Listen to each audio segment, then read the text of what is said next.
In the 1930s, the West African region, including Ghana, was going through a period of economic depression and rising unemployment. The African press of the Gold Coast was the main outlet for the frustrations and resentments not only of the educated urban elite, but also of worried cocoa farmers, redundant clerks, and disappointed school leavers.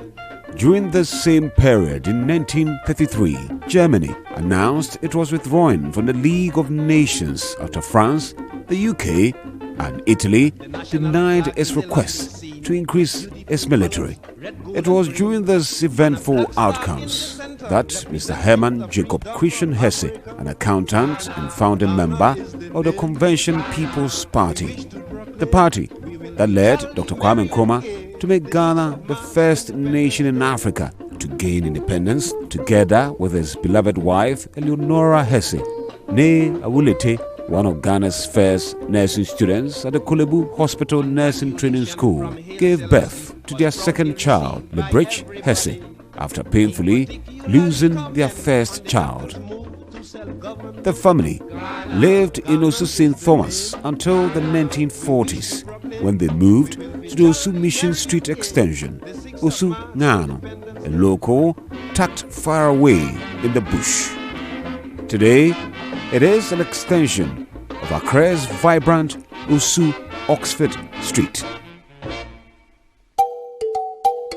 Most of the boys in the community attended Osu Salem Middle School.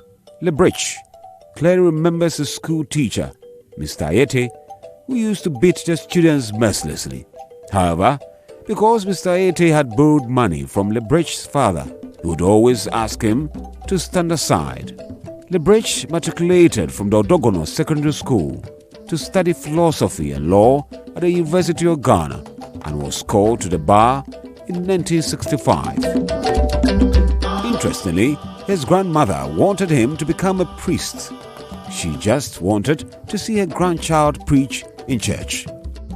Lebrecht's most memorable time at the university was the debates of the Marxist Study Forum, where students, capitalists or socialists, were invited to share their views. As president of the Marxist Student Forum, he was privileged to be the guide for Malcolm X and the student who introduced Malcolm X to the student body during his visit to the University of Ghana. Upon graduating, he worked at the Ministry of Justice in Ghana as a state attorney at law and prosecutor in 1966.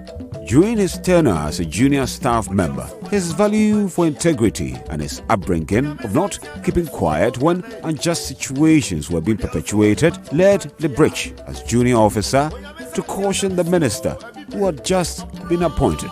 The minister, upon arriving at the office, spoke ill of senior officers, including the Solicitor General. Lebrecht informed the minister he was creating an uncomfortable situation for the staff to respect their senior officers.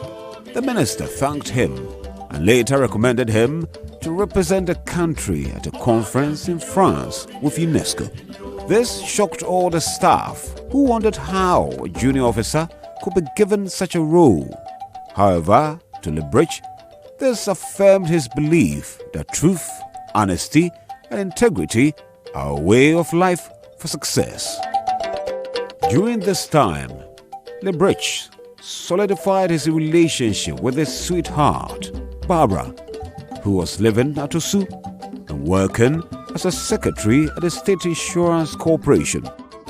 Babs, as he fondly calls her, is the love of his life. They celebrated 52 years of marriage in June this year. They are blessed with 5 children: Carolina, Lebrechtita, aka Lebby, Onanoye, Johan, Leo, and Marian Barbara, aka La Show. Lebrecht had the opportunity in 1973 to study at the University of Ottawa in Canada. He left with Barbara to pursue further studies, leaving Carolina and Anoye behind. Lebrecht gained his diploma in legislative drafting in Canada and served as legislative counsel at the Parliament House in Ottawa. Having interacted with Mr. Pierre Trudeau, the Prime Minister several times in Parliament. One day at the park, LeBridge was joined by Mr. Trudeau and his son, who came to say hello to him. His young son, now the Honorable Justin Trudeau, mistook LeBridge for a black woman who worked for the family as their helper. The embarrassed father had to explain the situation to LeBridge, who chuckled to himself that he was probably the second black person the young Trudeau was meeting. Upon returning to Ghana, he came to meet a military government, and working with the government was not the same. His passion for political affairs and desire for a better Ghana led him to serve as a campaign manager for the late Mr. Harry Sawyer, who ran as an independent candidate in the Osu-Klote district.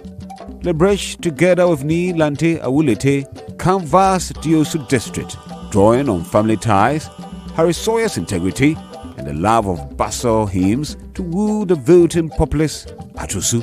Harry Sawyer won, to the surprise of all. It was a joyous occasion in Osu. The ministry did not improve, so he pursued employment opportunities and was called by the Commonwealth Secretariat to serve at the Attorney General's office as the Parliamentary Counsel for the Gambian government. LeBridge left Barbara and the children behind in Ghana. During the end-of-year-long vacations, the family visited him in the Gambia while he came to Accra for Christmas. Very few Ghanaians were in the Gambia then, but his love for reading and following political affairs globally occupied his downtime. He was later joined in the Gambia by other Ghanaians such as the late Francis and Edna Swanika, Enoch and Deborah Dodu, Justice Isaac and Elizabeth Abwaje, and the late Jackie Dako and Alberta Quote and late husband Sydney. During his time in Banjul, the Gambia experienced its first coup d'etat. As the Parliamentary Council during the coup, LeBridge was summoned and daily escorted by the military to draft the first Senegambian partnership law, an experience the children remember vividly. It was their first time seeing a soldier with a gun in an armored vehicle up close. Having experienced the horrors of Ghana's coup d'etat days, the family will gather daily after his departure and pray for his safety. By God's grace, he was never harmed or tortured. In 1986, LeBridge concluded his contract and was requested by the Commonwealth Fund for Technical Cooperation to serve the government of Antigua and Barbuda as a legislative council. LeBridge journeyed across the Atlantic to begin a new chapter of his life on the eastern Caribbean island of Antigua and Barbuda. The government lodged him at the Cortland Hotel for the first few months while he looked for accommodation. His stay at the Cortland Hotel became one of his biggest blessings in Antigua and Barbuda. The Corse family embraced him warmly. He found a home away from home. The friendship and hospitality was also extended to his family. Since the 80s, LeBridge and his family have annually enjoyed many Christmas Day celebrations and festivities with the Corse, and the friendship has blossomed. Life in Antigua and Barbuda was easygoing. Initially, the family would visit during the long vacations, but as the children got a little older, Barbara, Johan, Leo, and Lasho joined him in the Caribbean. At the same time, Carolina and LeBridge continued their studies in America and England. The children soon made friends in Antigua and Barbuda and assimilated to the island life. Their neighborhood friends recount those good old days when they enjoyed Ghanaian dishes and were admonished to play and study their books. In 1995, the post of Solicitor General became vacant. LeBridge, who did not foresee himself occupying this position, was encouraged by the Attorney General to apply. The Cabinet approved his application and he served in this capacity until 2017.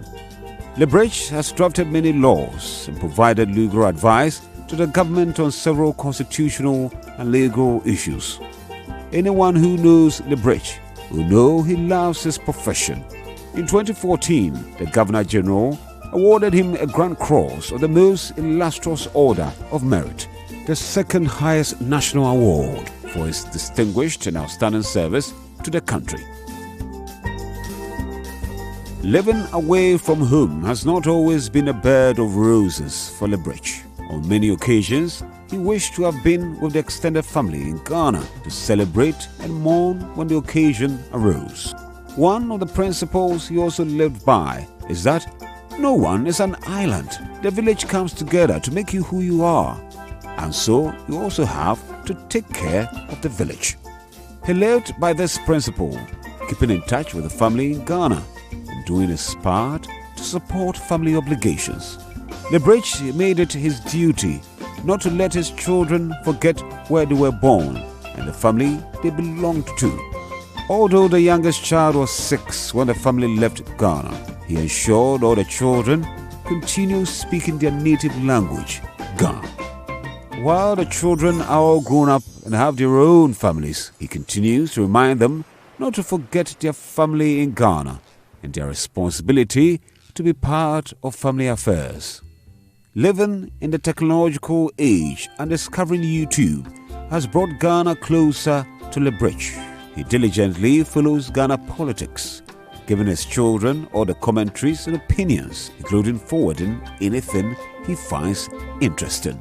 If one could describe what makes Lebrecht happy, it would be enjoying a cup of coffee, eating a slice of cake made by Barbara, reading a good book, or watching YouTube videos. Lebrecht enjoys having his children, their spouses, and 8 grandchildren around him. He has never been a man for big celebrations, but loves socializing with a glass of wine. Living life based on truth, honesty, integrity, and discipline. Today, we salute you, Lebrecht, for your dedication and love for family, your work to enhance the judicial systems of Ghana, the Gambia, and Antigua and Barbuda. As you celebrate 90 years today, we say, Ayiko Ni Libri, your family is proud of you. To God be the glory.